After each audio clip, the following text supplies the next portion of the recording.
All right. So you ready, Brandon? I'm ready. I'm scared to death right now, man, but I'm ready. Of course, Barry's here with me. Barry, are you ready for today? Yeah. Oh, yeah. Are you sure? Yeah. Oh, yeah. Okay. You don't want to just pack it up and do this session another day? No way. You crazy? I know. See, I feel like I haven't played Barry clips in a while. I don't know why. I don't know, man. You can never have too much Barry. I say go for it. All right? You really can't. I mean, Barry, what's in front of you sitting on the table over there? Saws, hammers, nails. Really? For a podcast recording, you're bringing that stuff? What else you got in front of you? Beans, coffee, and biscuit. And a little piece of fatback. Let's do it! Yes!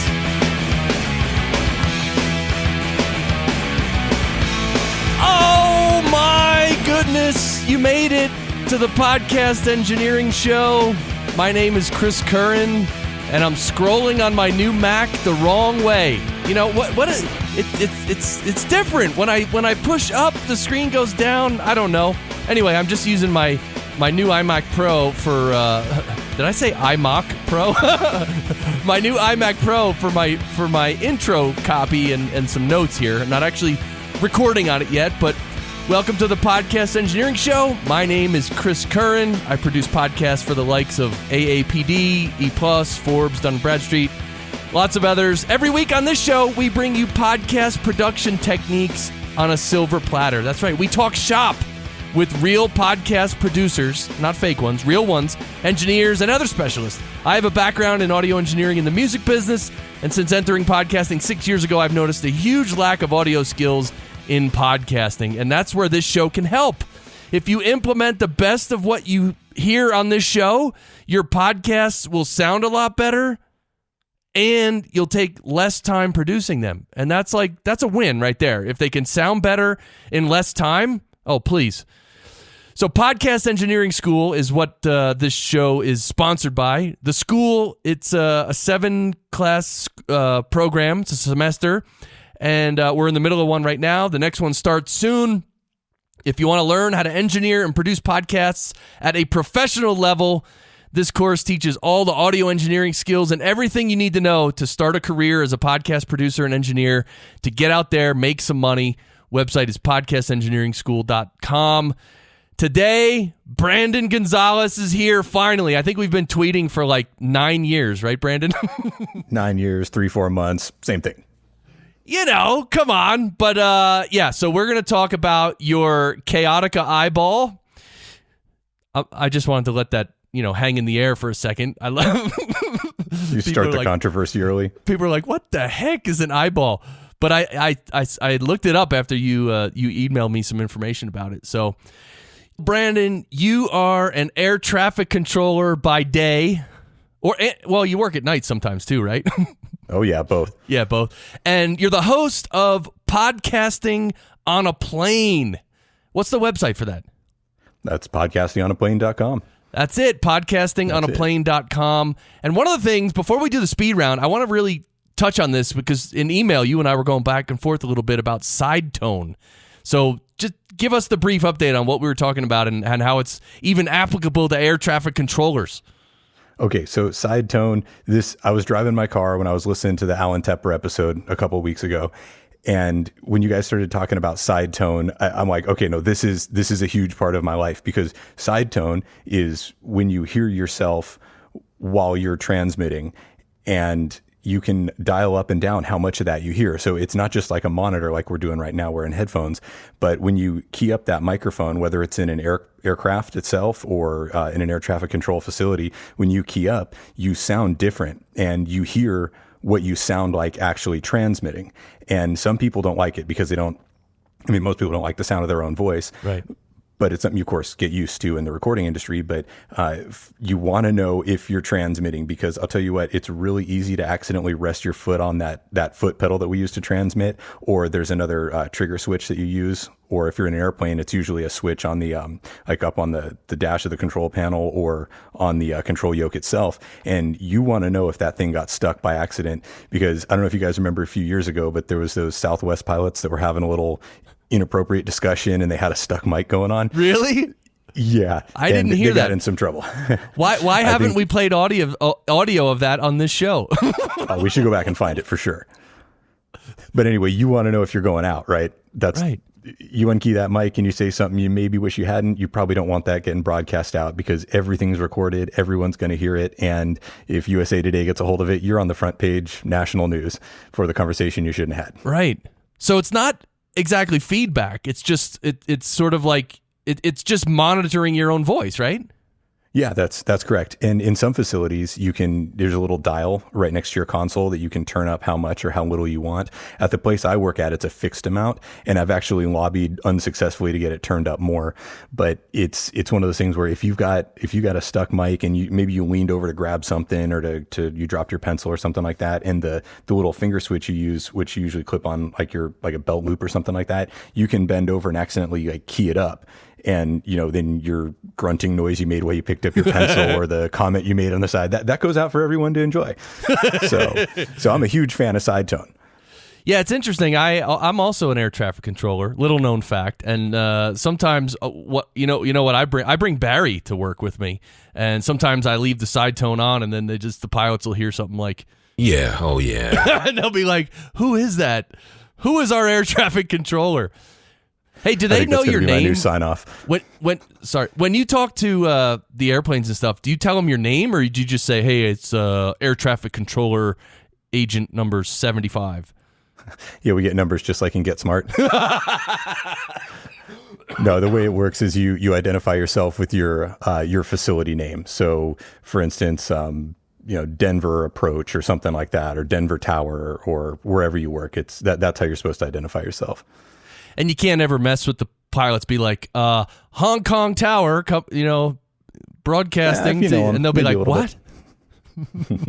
No, you can have a little bit of fun, but the FAA frowns on you having too much fun. That reminds me of that one. It was an air traffic it was a captain of a ship who was telling he thought it was another ship. He's telling them to move, and he keeps telling them to move, and they're like, "No, you have to adjust your course. We can't adjust our course." And the guy's like, I'm a captain of a United States ship, and I command you right now to change course." And this went on for like a minute or two, and it ended up that he was talking to a lighthouse. Oh, jeez. It wasn't even a ship, so he's like, "You're talking to a lighthouse, dummy." Man, what would Barry say about that? Senseless. Yeah, I mean, really, it is, Barry. I know. And I know you're talking about me bringing that up on the show. It's senseless. I don't know why I would do that. Let's get into speed round. First, we're going to go with your regular studio at home, and then we're going to go to your mobile setup, which is quite different, and that's where the Kaotica Eyeball figures into all this. And I'm going to have to, in the show notes, I'm going to put a picture of the Kaotica Eyeball. It's staring at me right now. It's kind of making me feel uncomfortable a little bit. Yeah. All right. So go ahead with your speed round. Here we go. So, for those of you who are brand new to the show, the speed round is when I ask the guests to basically give a quick overview, like maybe 60 seconds, overview their entire setup. So their microphone, what that's plugged into, the audio interface, the computer, the software they use, and then all the way to the end. So go ahead, Brandon. Okay, 60 seconds on the clock. Here we go. I'm going to try to do each one in 30. So right now I'm talking to you from my desk. I'm actually talking into the Kaotica Eyeball into a CAD E100s microphone a la Mike Delgadio. Thank you very much for the rec. And then that's XLR cabled into a Zoom H6, which I'm using as a audio interface. And that goes into my Mac Mini. I'm talking to you through Zencaster, which is the same thing that I use when I record remotely. But if I'm just recording here, I'd go into Logic Pro. And then for the mobile setup, I use an Apogee mic, the USB one that has the built-in preamp. I stick the Kaotica Eyeball on that. I mount it to the inside sunroof of my car, hanging upside down via one of those Joby GorillaPod camera mounts because the screw on the back isn't a 5/8 normal microphone size. It's the camera size, the photography one. Mm-hmm. So I hang it upside down on one of those. So it's upside down mounted right in front of me. And then the Apogee, of course, is a USB mic. So it goes straight into the one of my iOS devices, iPad or iPhone. And I'm a huge fan now of the Auphonic app. That's what I record everything in mobile. I used to use some other ones and they're all very good, but Auphonic has just kind of blown everything away. So that's the mobile speed round. Wow. Dude, we really need a picture of that setup, of you sitting in your car with that setup. If you can seriously get someone to take a picture of you in the car with the whole setup, that's the picture we need for this post. Absolutely. Okay, no, I'll get someone to do it for sure. Cool. All right, well, dude, we have a lot to go through, and great job on the speed round, man. Was I under 60 seconds? I don't know, but it was good. I practiced it was a lot, man. I practiced. It was good flow, and it wasn't too long. And so, all right, the CAD E100s microphone, let's talk about it, right? You just said Mike Delgaudio, who has been on this show before, and he, as everyone knows, or if you don't know, he makes a lot of awesome videos on YouTube about voiceovers and microphones and recorders and software. He's just the man, and he actually likes the CAD E100s microphone a lot as well, doesn't he? Isn't that like his go-to mic? Yeah. Okay. So when he started that channel, and huge shout out to Mike, he's the man. Actually, if you guys go back and check out a couple weeks ago, he did a review of the Kaotica Eyeball, and it's the very one I'm talking to you in right now. So him and I have gone back and forth. He's actually got another one of my mics right now that he's going to do a review of. So his channel is amazing. And P.S. One of my favorite episodes of your show too was the one with Mike. And but when he started that channel, he was all about the CAD E100s, or I guess it's CAD, whatever, we'll call it CAD, but he's all about that mic. And so he talked me into it. And I think for the price, it's such a neutral, clean, cool mic. I even like the look of it, like the sort of blocky, old school form factor, like you're talking into a walkie-talkie. I think is kind of neat. And I like the way I sound on it. And for the price, I don't think it can be beat. I really want a Rode broadcaster, and I know you got some thoughts on that, but this one I think I got this one on Massdrop. Well, I did get it on Massdrop, so it was a little bit of a discount. They're usually around $400, but I think I paid about $330 through a drop on there. So for that, I'm fully convinced that it's the best mic for the money. It's only $400, that mic? Yeah, actually, if you get it on Massdrop or some of the other places, you'll see it for as low as like $329. Really? Yeah, which is incredible. And so it's a large diaphragm condenser, right? Yeah, it's right on the edge. Like the diaphragm, I think, is 1 inch. Yeah. So yeah, it's right on the edge, but I guess that's considered an inch or larger as large. So yeah. Yeah. And so you brought up the Rode broadcaster as well, and I can't speak on it yet, but I will be coming into possession of another Rode broadcaster soon. That's all I can say right now. I can't wait. Barry? And scientific report from California was saying the same thing. Why did a scientific report have to say the same thing, Barry? I don't think so. All right, that didn't make any sense. All right, but hey, it improved my vocabulary. I'm going to use scientifical in a sentence today for sure. Right? I mean, we should start a podcast, the Scientifical Podcast. We got to find Barry. I know. He can teach us all these new words. I hope Barry's doing good. David Deutsch was he's my friend in New Jersey. He co-hosts the Social Media Unscrambled show with me, and he said, "Oh, I'll go by the building and see if Barry's still there." So I hope he did. I hope Barry's doing really well. Love that guy. He's famous and he doesn't even know it. Yeah, well, he does. He's a deep guy, man. He's beyond. He can just sense it. Yeah, like through the force. He does. Okay. He senses. He reads people really well, and he's a simple guy. And you can't fool simple people. You know, you could try to talk circles around simple people, like spiritual masters and old people with a lot of wisdom and stuff. You can't fool them. Because you try and talk them into something, and they'll just look at you. They won't even talk. Then you feel That's stupid. That's how you know. So, all right. So that mic is awesome. And right now you're using the Kaotica Eyeball? Yeah, it kind of fits over it. My room that I'm in right now, unfortunately, isn't treated to the way that it should be treated, and I'm working on that. But at this point, as just a matter of course, I put the eyeball on pretty much everything. That's cool. So, all right, it stretches over it, even though it's a big square. You kind of have to get in there and jam it in, but it works. So now let's just describe this Kaotica Eyeball for everyone. So the Kaotica Eyeball is marketed more or less as a like on-the-go studio, like some sort of.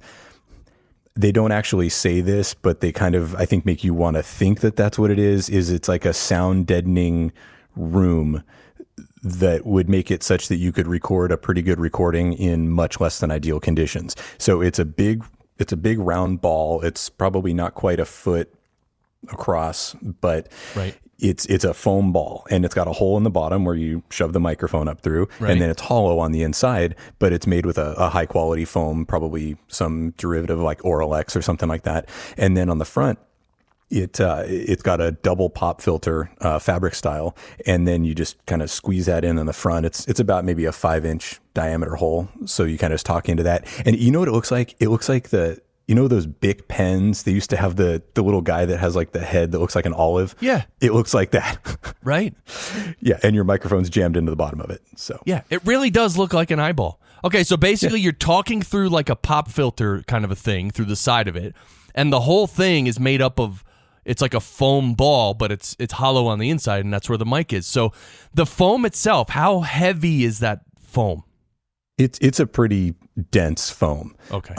It's kind of like an Oral X foam, or maybe even a little denser than that. It's not like I'd call it heavy, but the ball probably weighs, I don't know, maybe a third of a pound. But for a bunch of foam, that's pretty dense. Okay.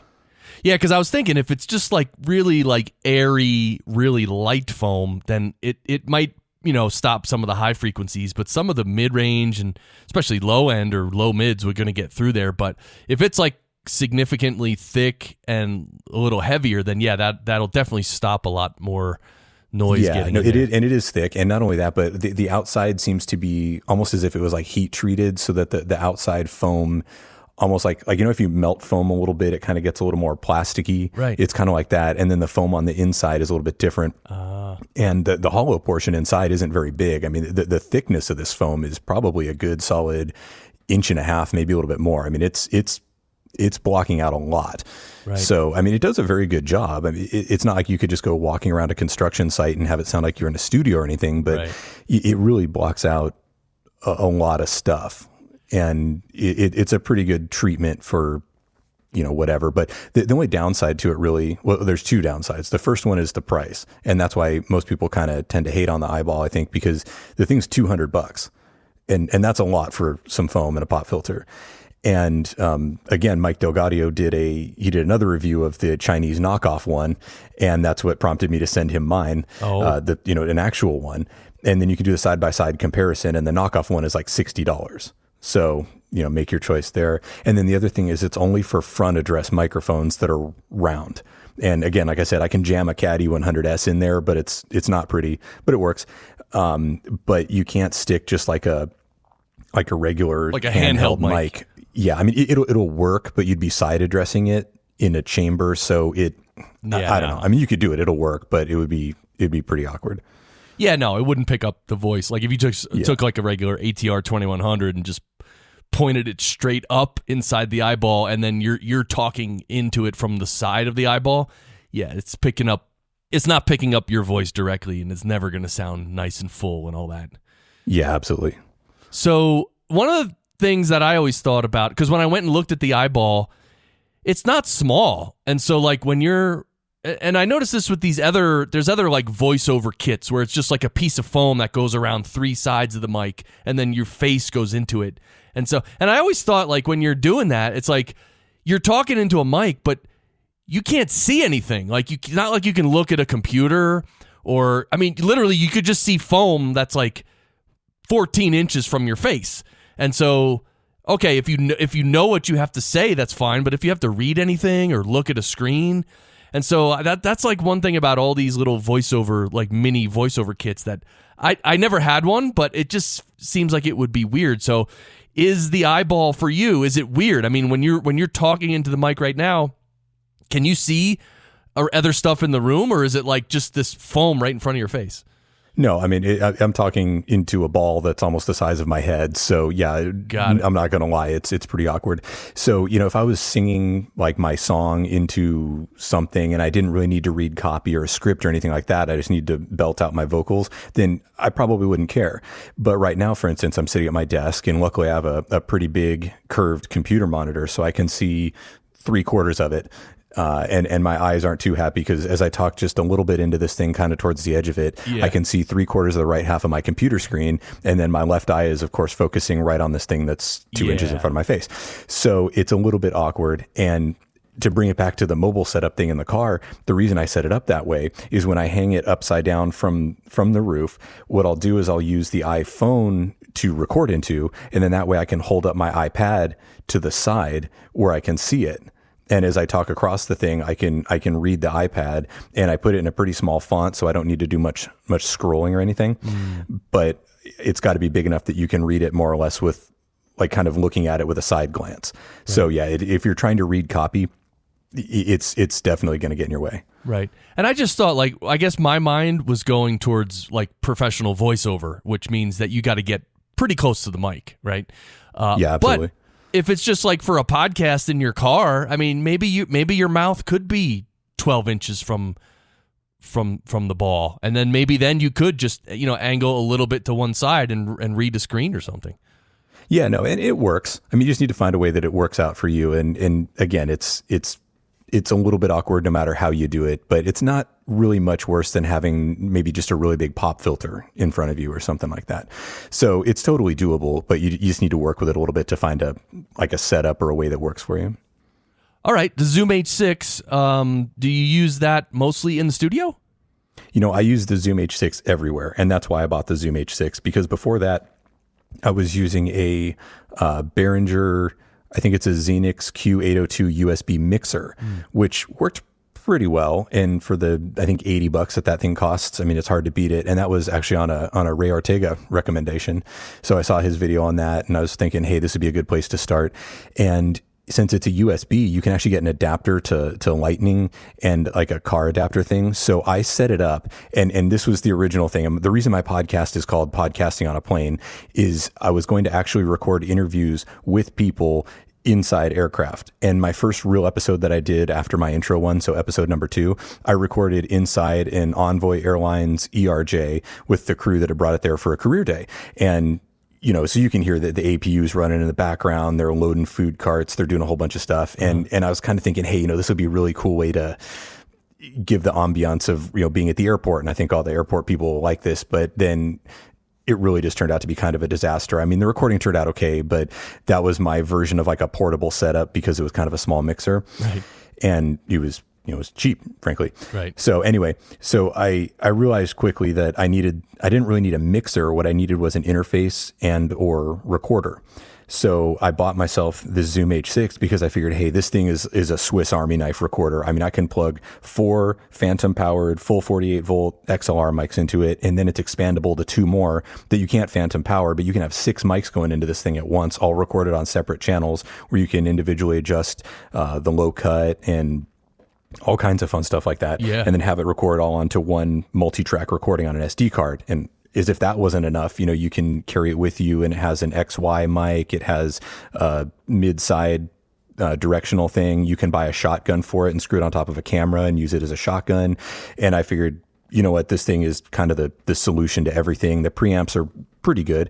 And so I bought it, and I'll tell you what, I've been so happy with it. I've never looked back because I can use this thing sitting on my desk right now as an interface, and I can use it as a recorder, or I could use it for anything. Right. So I'm really happy with the Zoom H6. Yeah, it's really handy. When I went on location last year to record one of my clients, I brought the Zoom H6 and I brought a power cable for it, and for 3 days we were in this little booth, and I was recording 3 microphones just right onto the H6, and it worked out great. The other thing just to note is the top mics on the Zoom H6, the left and right microphones, they obviously record, left and right, but also the Zoom H6, one of the features I love about it is that it has this backup recording feature, which actually records that left and right signal. It records it normally, left and right.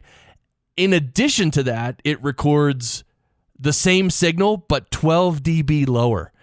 And that's awesome because like sometimes when you're out and about and on location, like you know, it's hard to set the level. You might set the level somewhere you think, oh, this is a good level. And then something really loud happens and then it'll distort your mics. But since there's a backup, a simultaneous backup, you can just use the backup that's 12 dB lower. That is really cool. Like literally that's one of the things when I read that I was like, that's a big reason I bought the Zoom H6 actually.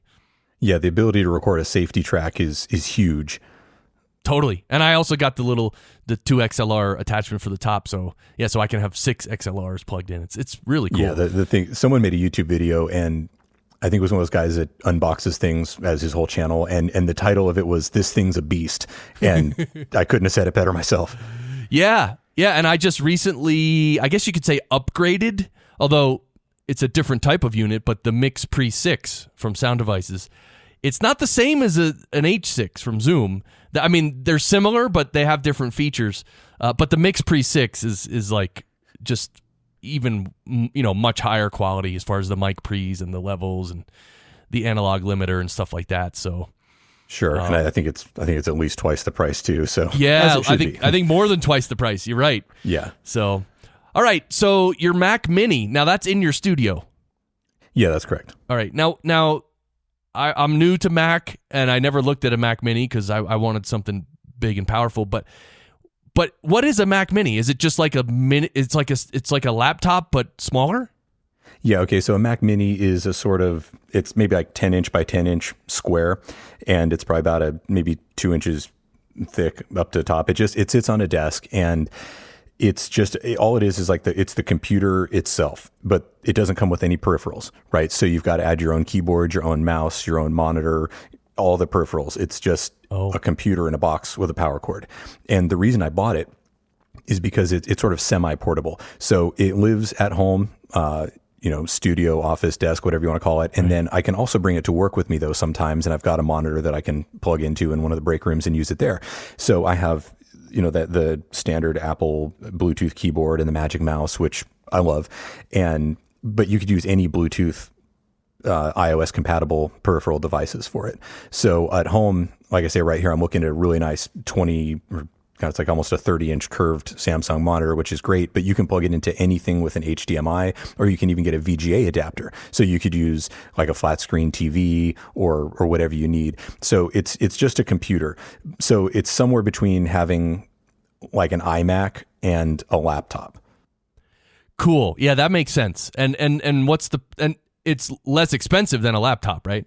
Yeah, it's surprisingly cheap. I mean, you can get yourself into a 3 terabyte hard drive Mac Mini with a pretty good processor for well under $1,000. I think they're like maybe $800. Okay. And for in Apple prices, that's a steal. Yeah. You can't buy any Apple computer, anything for $800. It's crazy. Right? That is awesome. All right. I just want to remind people, we're going to talk about this Auphonic app, and we're also going to talk about a couple other things. But first, you was it recently you upgraded from Garageband as your DAW, and now you're using Logic Pro? Yeah, so it's probably clear right now. I'm definitely a Mac person, and on behalf of all the rest of us, welcome to the dark side, by the way. Thank you. And I'm more than a little jealous of the setup you got, and I'm happy to be one of the first people talking to you on this thing. That's cool. So yeah, so I like Mac stuff, and of course GarageBand is native to the computer. So I figured, hey, instead of going out and buying a way more complicated thing, then I'm just going to learn GarageBand and then kind of see how this goes, right? So again, a la Mike Delgadio, I tried, oh gosh, what's it called? Reaper, sorry. Oh yeah. And so I downloaded Reaper and I started to use it, but for my purposes and my skill level, it was way too much. So I just used GarageBand because, like all Apple things, it's just so easy to use. And that's how I made my first couple episodes. And I was proud of them. The sound quality wasn't very good, but to actually set it up was really easy. And of course, you got guys out there like Pat Flynn that are making tutorials on YouTube, and they're all GarageBand. So here's how you do it. So it was kind of a no-brainer for me. So I went into GarageBand and I made the episodes. But, as I listened to shows like yours, for instance, and my skills improved and I wanted to up my game, the natural progression seemed to be I could either stick with Reaper and learn that or just go to Logic Pro. And so I ended up deciding, after actually quite a bit of thinking, I'm just going to go to Logic Pro. And I really like it. Cool. And so you, when you're in studio, do you record directly into Logic Pro? Yeah. Okay. And then you have templates and you have music and stuff? Yeah, that's correct. Yeah. So when I open it up, I have my just blank podcast template that has the music files already preloaded in it. And I've got all the tracks, like the pre-roll, intro music, my intro, the interview part, outro, all the music, post-roll, blah, blah, blah. It's all set up. So I just take the files that I've recorded, whether it was into the recorder of the H6 or into Auphonic or whatever, and literally just drag and drop them right in there. Okay. And your interviews you're doing, most of them are in person? It's been a little bit of everything. Okay. I've done some in person. I've done one of my most favorites I actually did was Zencastr, and it was kind of funny because as good as it sounded, I was actually using the Apogee mic, I hate to say it, in an untreated room, just raw dogging straight into the computer because Mike Delgadio actually had my Kaotica Eyeball at the time when he was doing the review of it. So it's all good, but there's a fair amount of room echo and reverb going on. Right. All right. So Logic Pro, and do you use when you're in Logic Pro and you're kind of mixing and stuff like that? Do you use like EQ and compression and different processing? Yeah, absolutely. And now would be a great time to thank you publicly for the settings that you helped me develop a few months ago when we first started talking. But yeah, I've got a couple presets. I've got one for if I record it on the Apogee mic, and I've got another preset for if I record it on the CAD. And then it makes them both sound more or less the same. Right. Okay. And you told me earlier you have headphones. You have the AKG K702 headphones.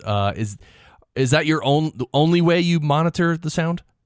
Well, yeah. So at home, again, on the big setup with the CAD and all the stuff, yeah, that's my headphones that I use at the AKG, the K702s, and they're very nice. I really like them. But when I'm in the mobile studio, I will usually use a pair of in-ear monitors or another much cheaper AKG headset that lives in my car.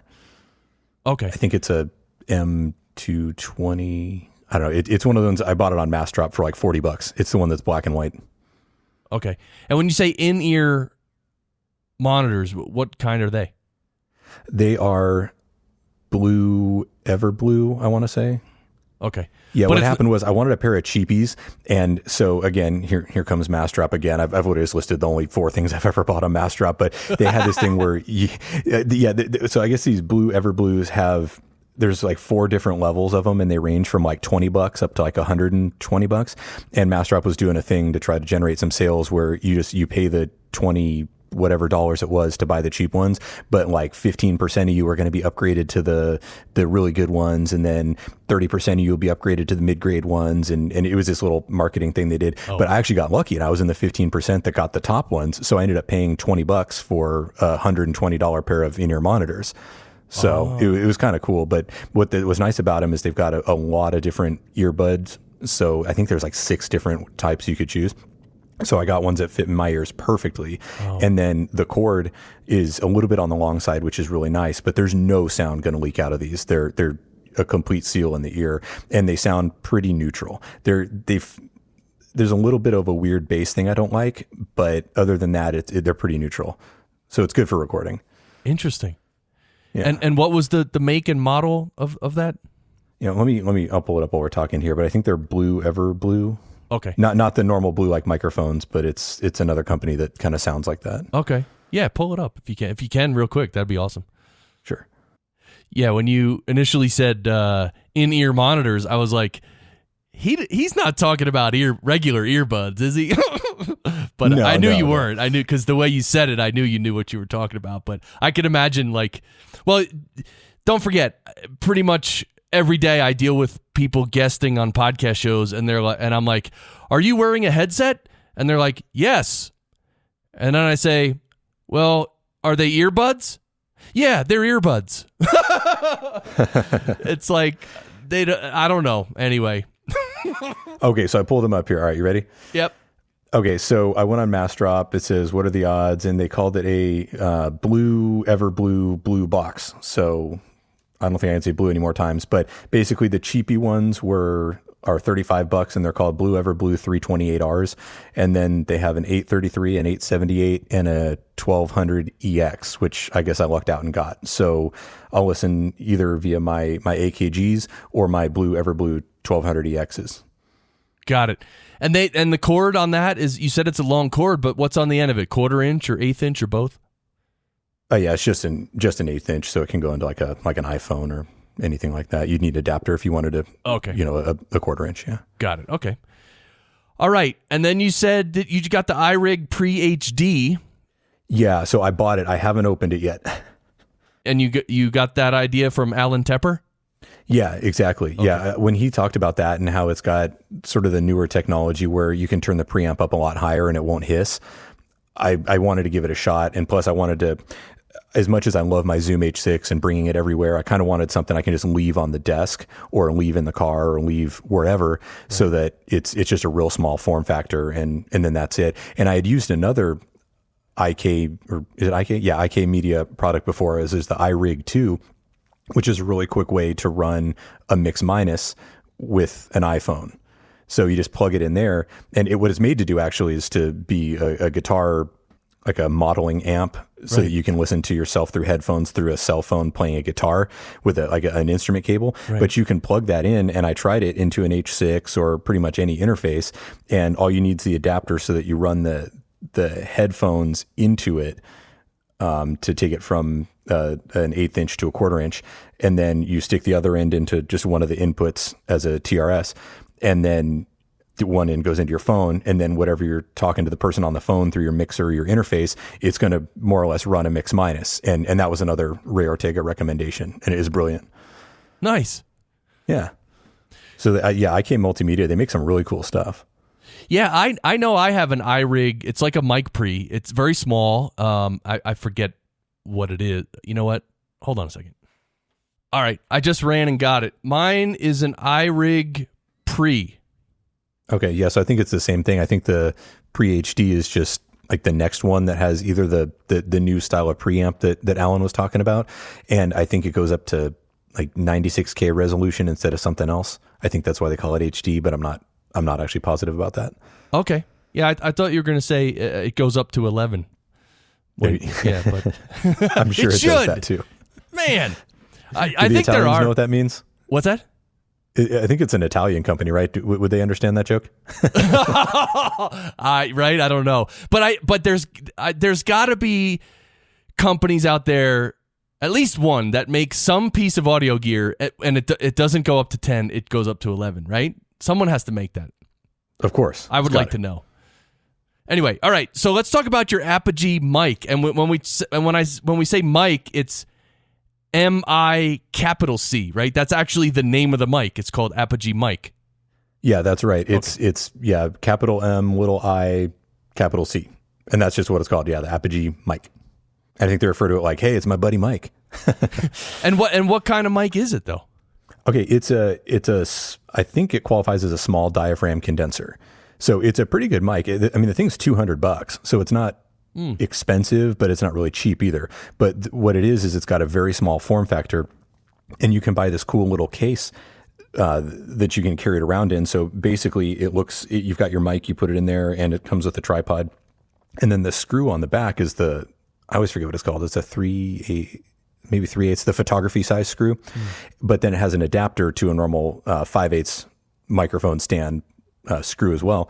And then it comes with a USB cable that goes just to a standard USB, which of course you can buy an adapter to take down to, if you use Apple products like a Lightning or whatever else, or you can just stick it into the back of a computer. So what turned me on to these was that a lot of the higher end voiceover people, like the Joe Ciprianos of the world, will buy these things and leave them in their car, for instance. And you open this little case and you can get out your little earbuds or IEMs or whatever. You can get out the mic, set it up, and basically record, like if an audition comes through and it's got to be done right now, you could literally pull over, record your audition straight into a phone or something like that, and then send your audition, and it's going to sound really, really good through a mic like this, because what it has is it self-contains its own preamp. So you're not using like the phone or anything like that. It's a good preamp with a relatively small diaphragm condenser, so that all the stuff, the conversion, the preamplification, all that's been done within the body of the mic. And then all it's doing is recording it to whatever app you like to use in your mobile device.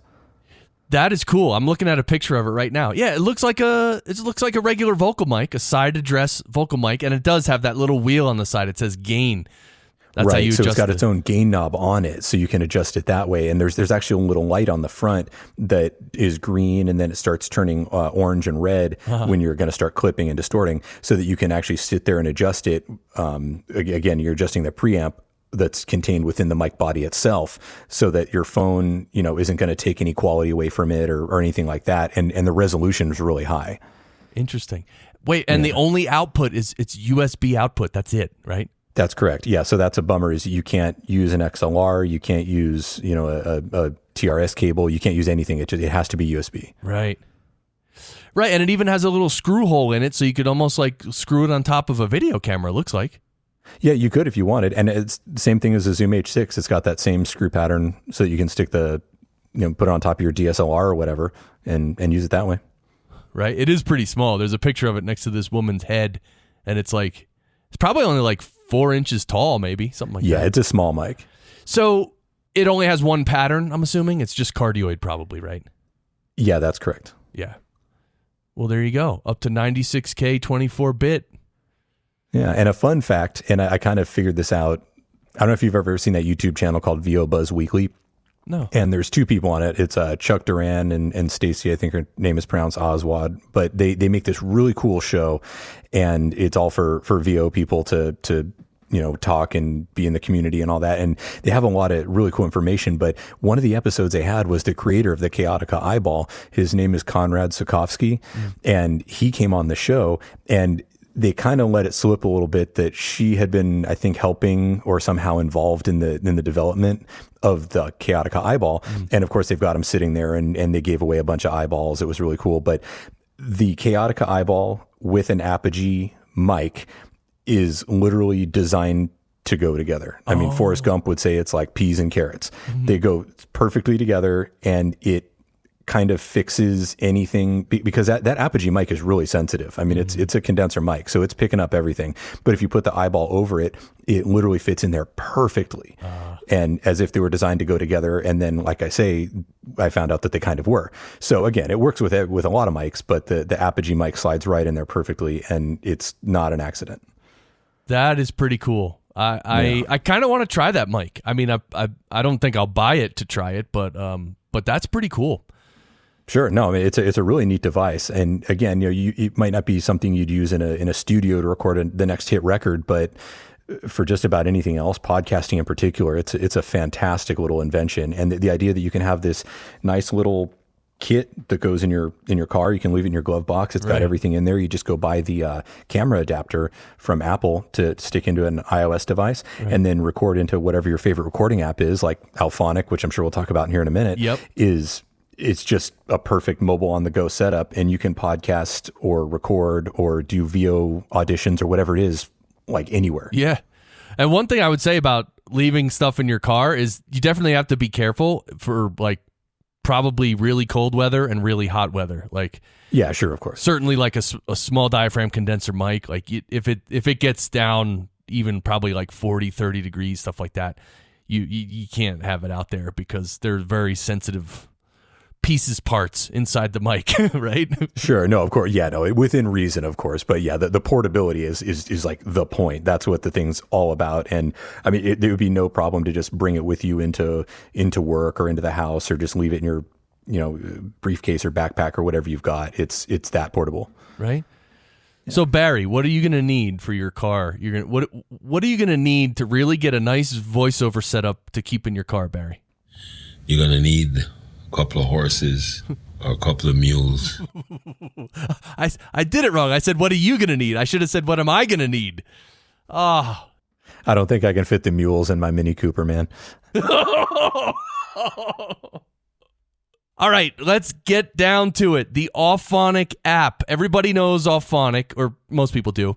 It's a website, auphonic.com, and you can upload your audio, and it will level it. It'll do noise reduction. It'll filter the low end, and it'll do a bunch of stuff, and actually output it at a certain loudness level, the LUFS standard. So a lot of people in their final step of podcast production is to just put it through Auphonic and have it spit out the file at minus 16 LUFS for stereo or minus 19 for mono.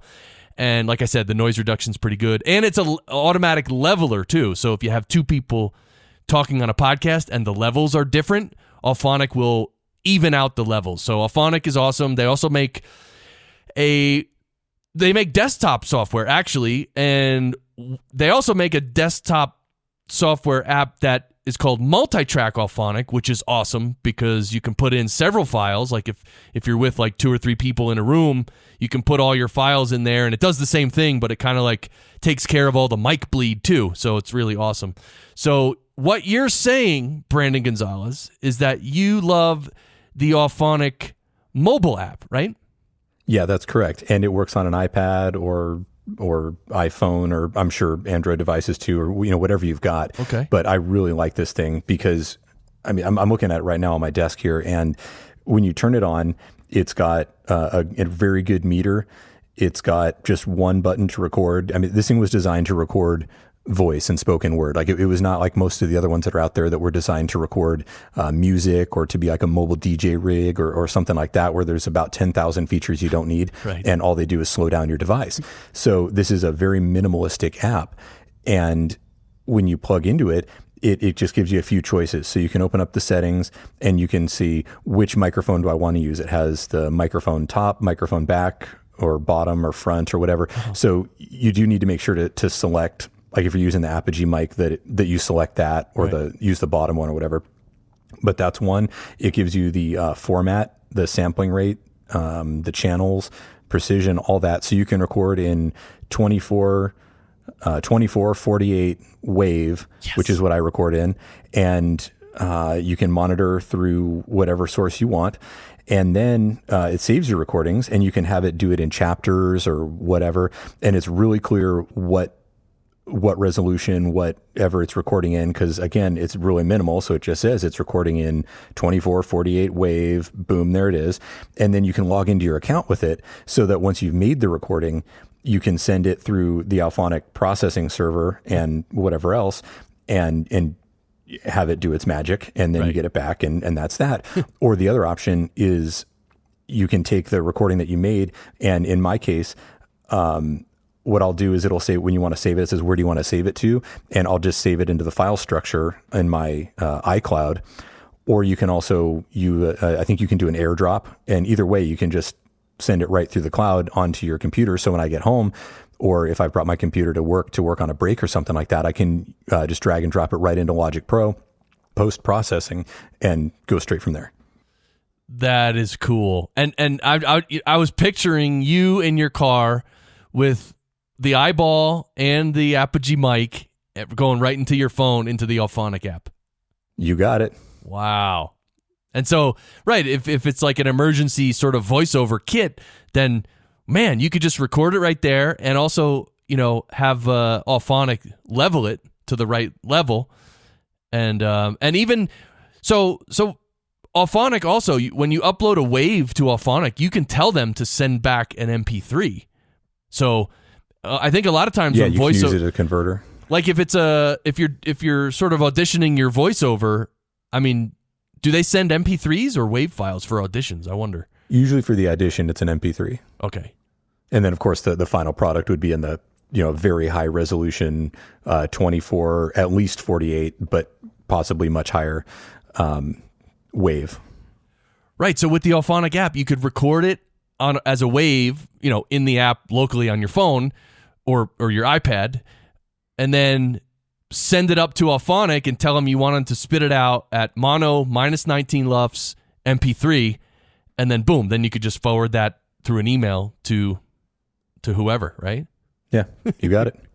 I got to try. That's the simplicity is the genius of this thing. And what you've done is you've also circumvented all the Apple processing that it might do that would be destructive to your file. So and because you've used a mic with a good preamp before you got to the iOS device, and then you're processing it on Auphonic, which I think is universally agreed to be magic, and then emailing it somewhere else, you're not, it's not going to like down res it or do any equalization or mess with it in any way. Your file is going to be sent to the end user as you intended. Right.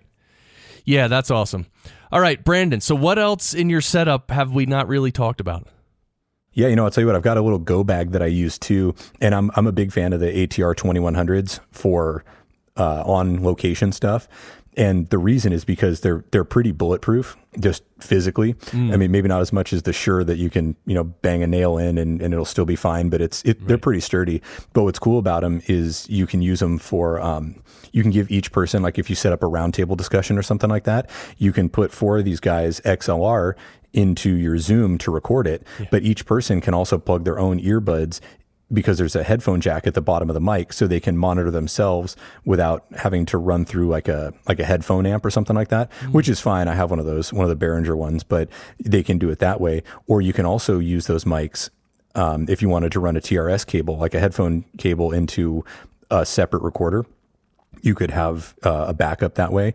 Or if you're doing like a Google Hangout or something like that and you want to record your audio so it doesn't go through the Google servers, you can actually be recording, or you can use it like a device as a mixer, even that isn't, and in that way run it to 2 different sources. So it's sort of like a Swiss Army knife mic, and they're pretty cheap. So I hope he does the video. But fun side note, Mike Delgadio actually has one of my ATR 2100s because he hasn't reviewed that mic, and it's become one of the most popular podcaster mics out there. Right. So I sent him one because I just so want to see his take on one of those. But I have a bunch of those too that I keep in a go bag.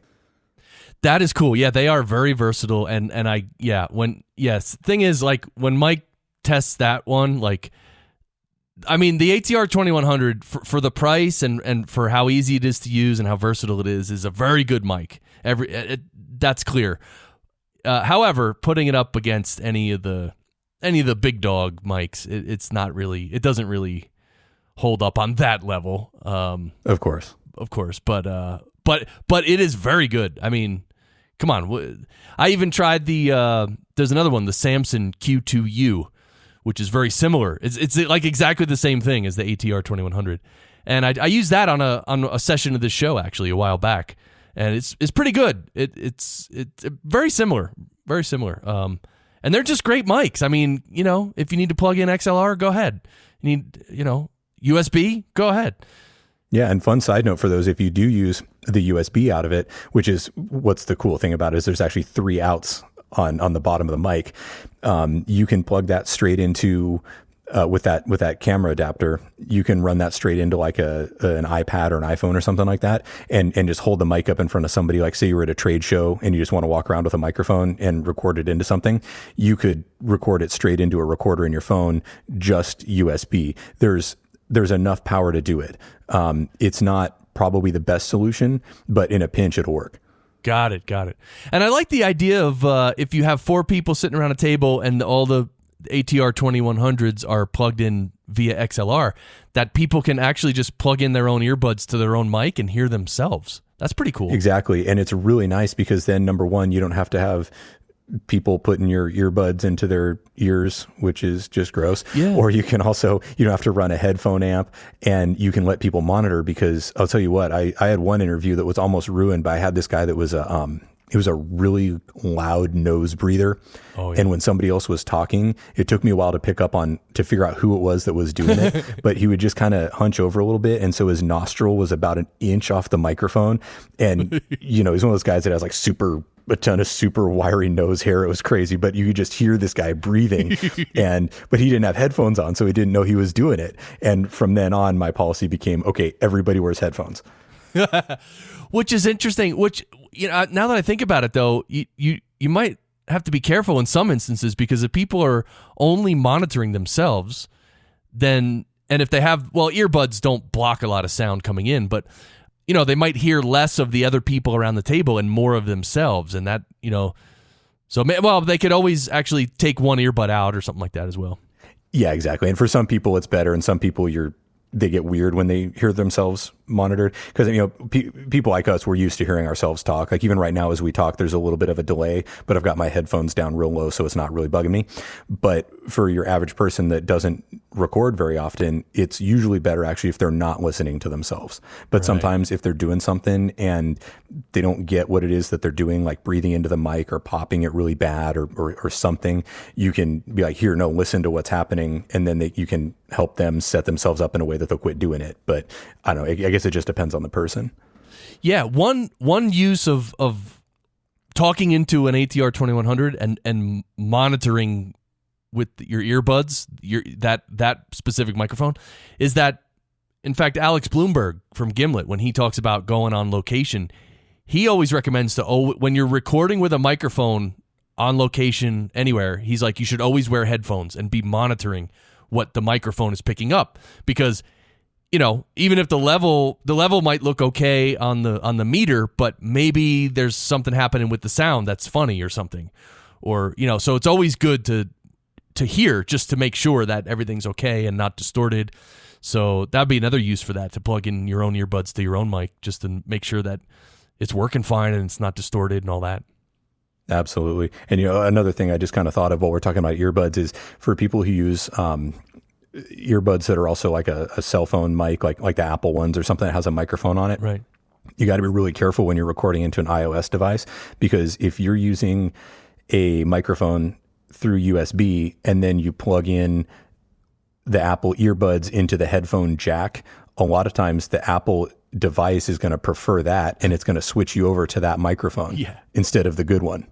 So that, of course, won't happen if you're running through an ATR mic or something like that, but it's something to be really careful of for people that are going to go out and use the Auphonic app or use another recording app and try to set up like one of these mobile situations, is that if you plug any of those ones that have a mic on there, particularly Apple earbuds themselves, into the phone jack, it may switch it over to using that mic, which will, of course, ruin your day. Yeah, that happens. It almost happens a lot when I do sessions from my studio here with connecting people over the internet.